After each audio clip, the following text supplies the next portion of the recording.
everyone, it's Mel Power here, and today I have with me the lovely Karina Miranda from Bravo One Projects, all the way from Jacksonville, Florida. It's hot there today. It's cold here in the Hunter Valley. Marina, it's great to have you with me today. How are you managing the heat in Florida today? All the fans are on and the AC is at 73 at the moment, so I'm managing. And you were saying just before we were having a bit of a chat before we jumped on and hit the record button that you'd been jogging today in that heat. Ooh, Yeah. that's commitment. Yeah, yeah. I think I'm crazy, but I think it's what keeps me sane too, is going out in the heat and running. So Actually, while we're on that point, and we're going to jump down into that little bit about what you just said about keeping sane. But before we do that, I'd love it if you could just tell us a little bit about you, what you do, and why you do what you do. yeah, so I have my own bookkeeping business. It's called Bravo One Projects, and we do bookkeeping. We specialize in contracting companies, so Okay. that's finding your niche. So restoration companies, construction companies, plumbing companies, roofers, general contractors. That's where I kind of had my background, and it kind of segues into my why. And my background was in restoration franchise. So there was Wow. yeah, so since I was 20, right out of college, I got into the restoration industry completely by accident. I ran into the owner of a company called Restoration One here in the United States in a T-Mobile line of all places, and he started talking to me. I made him laugh, and fast forward to 2 weeks down the road, I graduated college. He offered me a job, and I said yes, not knowing what I was getting myself into. I actually had my degree in education with a minor in psychology, and I got Ah. a job position doing middle school history. And I was like, I don't think that's what I want to do. 2010, the US was still coming out of the recession. So not at all what I studied. And I ended up staying with the company for 7 years. And when I started with them, when I was 20 years old, they had 7 locations, and I left when they had, I think, around 175. And I was on the core staff. I kind of threw myself into the deep end, not knowing anything about restoration companies or build backs or anything. And I set up the training program. They had no QuickBooks. I set up QuickBooks. I had a little bit of a background Yeah. with that. I danced for 23 years and I worked at yoga studios. So I did the books along with teaching. Yeah. I was always really good at organizing, so I kind of fell into that naturally. And then I ran all the training programs and everything. And then once we started growing, I ended up getting my 40 franchisees that were my franchisees. And I would have to oversee their books, their budgets, see what was going on, make sure the royalties were okay, that they were submitting to Yep. the franchise. And I ended up, not only for those 40 people, but for all the other people that I helped train, because they're pretty much like my babies before setting them off into the Yep. wild, pretty much just taking work home because their CPAs or their bookkeepers were kind of messing things up because they didn't know the industry. And my husband graduated residency and we moved to Jacksonville, Florida from South Florida. That's where he got a job.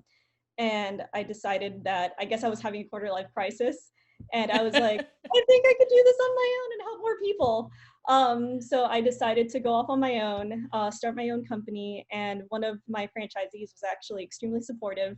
He had 3 locations. He gave me all 3, and those were my first clients for bookkeeping. And my whole goal was to keep quality with my clients before gaining them.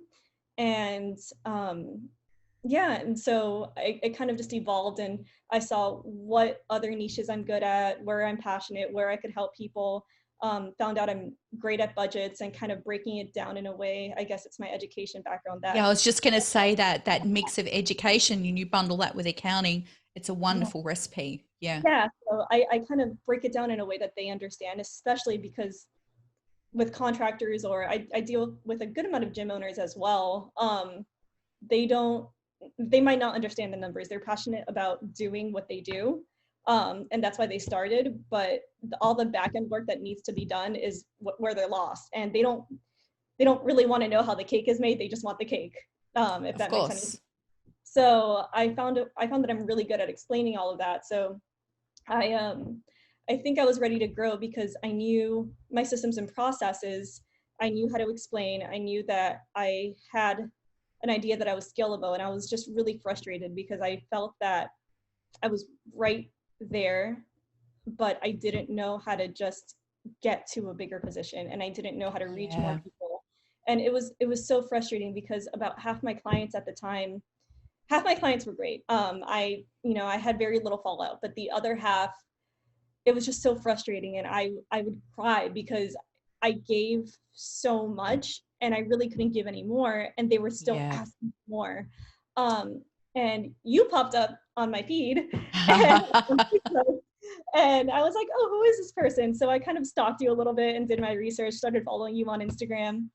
And I was like, you know what, like, she what she's saying is exactly where I am. And I just went on a whim.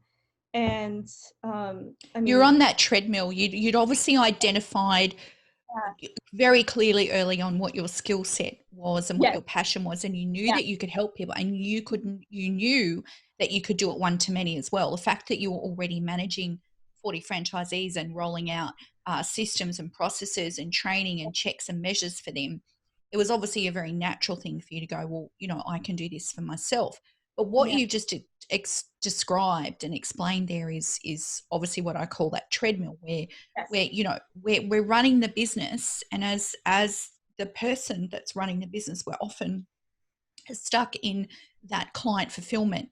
So across the four pillars of business, where we've got sales, marketing, fulfillment, and operations, most bookkeepers and accountants, when they're starting out, or when they, even as they do grow, get stuck because they're in that fulfillment piece. They're doing everything, and you can't, because you break. You just can't run a business like that. yeah. So, what was the moment for you that made you realize that you couldn't continue doing what you were doing or continue operating like this anymore, do you think? So when coronavirus hit, I obviously had a lot of time to think. Yep. And my husband, again, is a doctor, so I was pretty much isolated. Like, he worked the COVID unit 3 weeks into the whole outbreak here and Wow. everything. So I couldn't go anywhere. And so I had a lot of time to think, like, what do I want? And it was in the midst where a lot of people were freaking out. Here in the US, the government was giving a lot of grants, some EIDL loans, some PPP loans, and my phone was just nonstop with old clients, new clients, potential clients, people that never really reached out to me, or people that I thought necessarily I wasn't their biggest, or they Hence weren't why my. I keep saying, now more than ever, what we do as bookkeepers is in huge demand. Small Yes, business owners need us more than ever. yes, it's like you're selling gold pretty much. Yep. And I saw that my clients that I felt there was maybe we weren't the best fit for each other. Um, they were the ones that were harassing me more than ever, and Yeah. I broke down. And I remember that there was one day that I just ugly cried, and I was like, it's so frustrating because I've helped so many companies and I feel like I can't help myself. So I knew something needed to change, and I actually did a complete, like, 180 on my business. At the time, I had 4 employees and myself. I had an office, and I felt more like, not only was I babysitting my employees, but I was babysitting everything. So I felt like I was doing more work because I had to keep quality control. And I was upset because I felt the work wasn't being done the way I could do it. And especially with, less than 30 clients, that's definitely something I could do myself. Yep. So I kind of had an aha moment one time when I was just sitting in silence in my office because I was the only one in there because of COVID. And I was just like, you know what, I think I could do this again. I think I could do this on my own. And the quality of work will be better, and I'll get better clients. So I was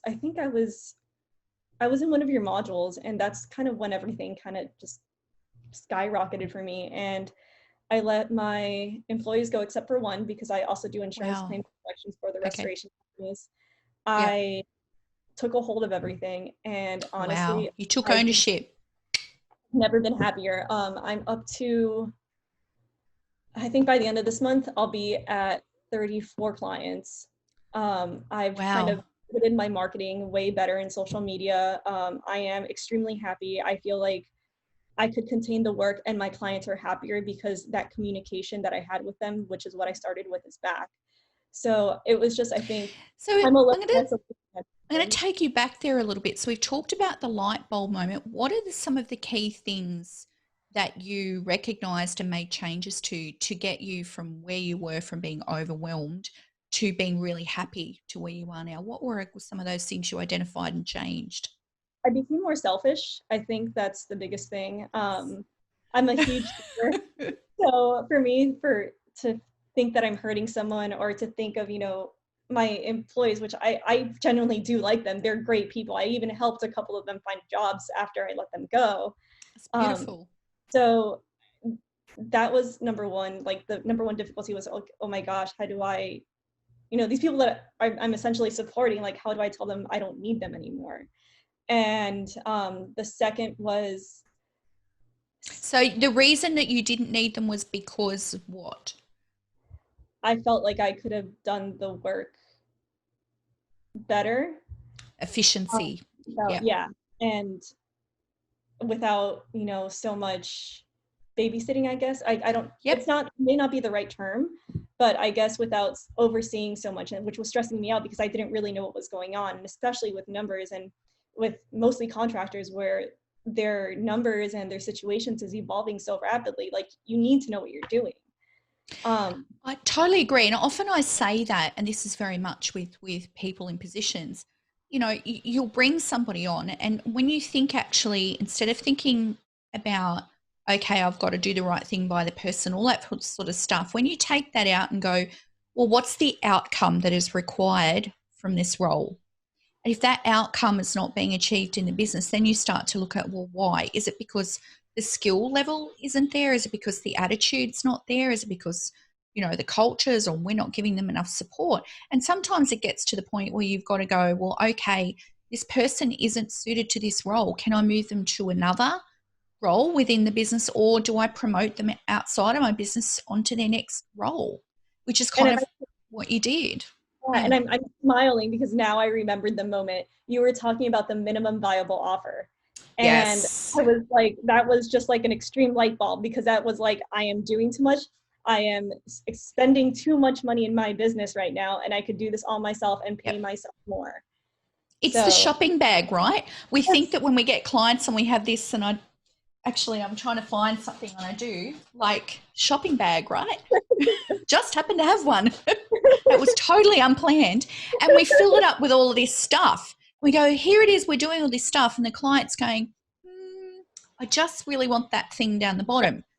Yes. And your list Yep. of like 40 something questions is huge, because not only that, but I have gotten new Yep. clients after I bring them to my list of my game of 20 questions. It's pretty much what I call it now. I love that. I get emails back saying, thank you so much for listening to what I need. And that's huge. Boom. Yes. Yeah. Yeah.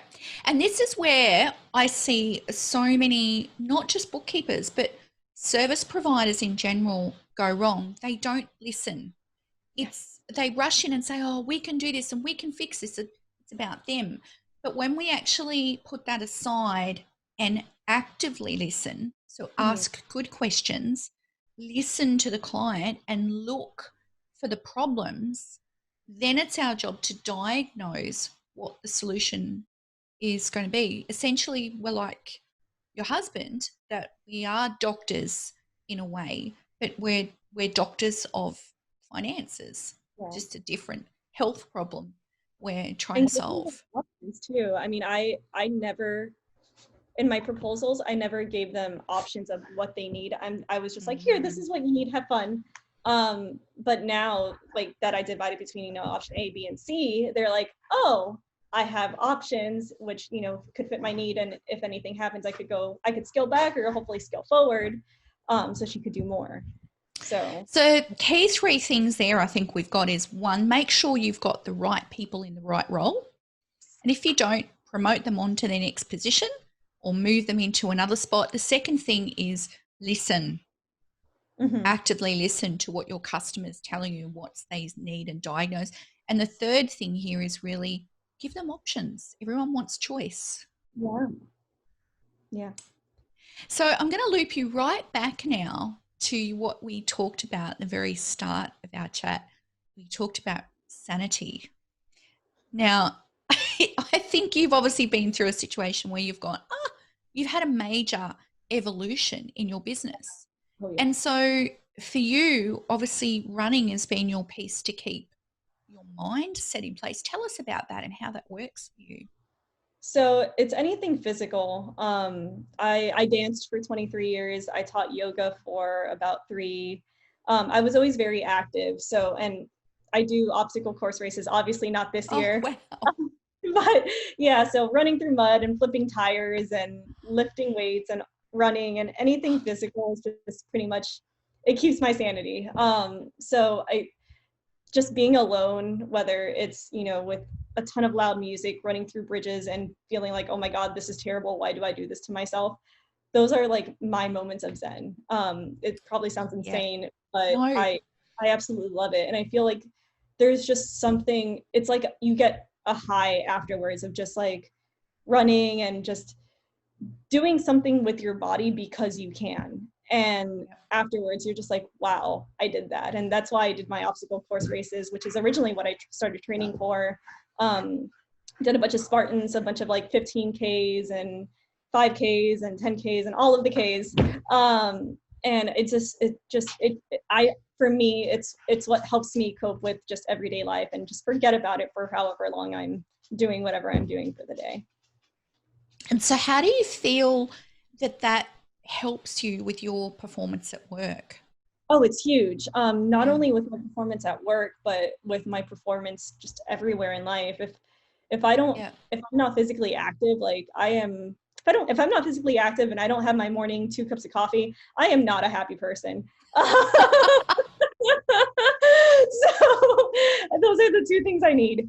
And it's just everywhere. Like I'm just, especially if I don't work out for over 2 days or do something with my body, it doesn't necessarily need to be like a heavy workout, but even just like a 20-minute walk. If I can, I'm sorry Yeah. about. No, I was But just going to say, my cat's in here somewhere. She was on the chair. So we're pet and family friendly on here. but it's just like those 20 minutes of just decompression. It clears your mind so much because you're not actively thinking about, okay, I have to get this out to my client, I have to cook dinner, I don't have kids, but I have to watch my nieces, or this is what I need to get done for the week. So it's definitely, those are definitely my moments of clarity. And for some people it may be meditation, for some people it may be prayer, it's always different, but I feel like everyone needs whatever it is that makes you happy. Love that. Mindset is super important. And I know we talk a lot about that. It really is. It's so true.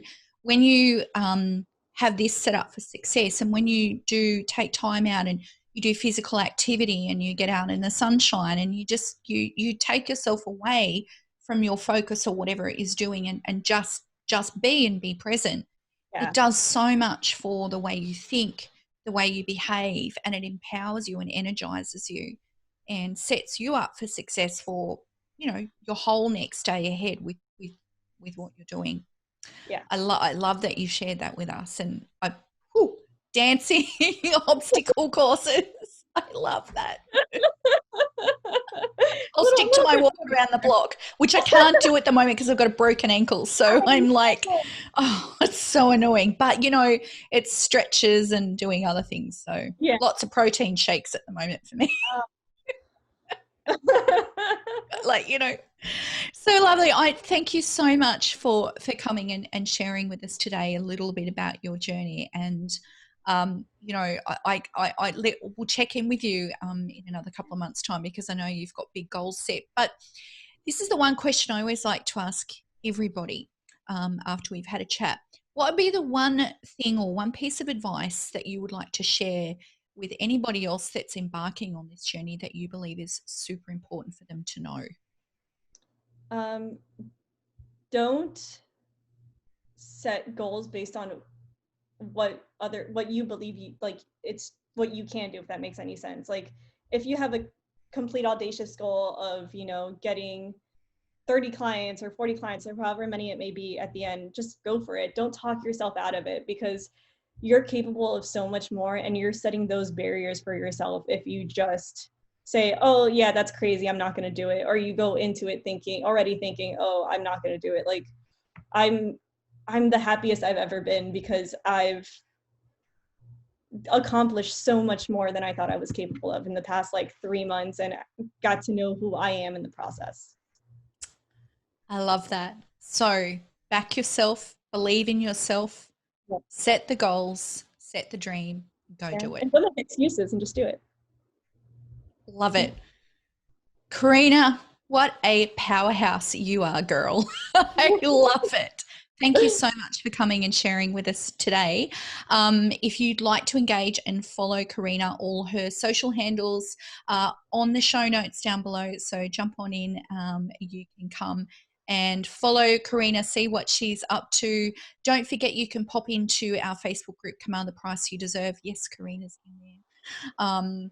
Have a wonderful, wonderful day. Enjoy the beautiful weather in Florida. And I love Florida. As soon as this travel opens up again, I'm so coming back to the States. Nashville and Florida on my bucket Oh, I love list. Nashville too.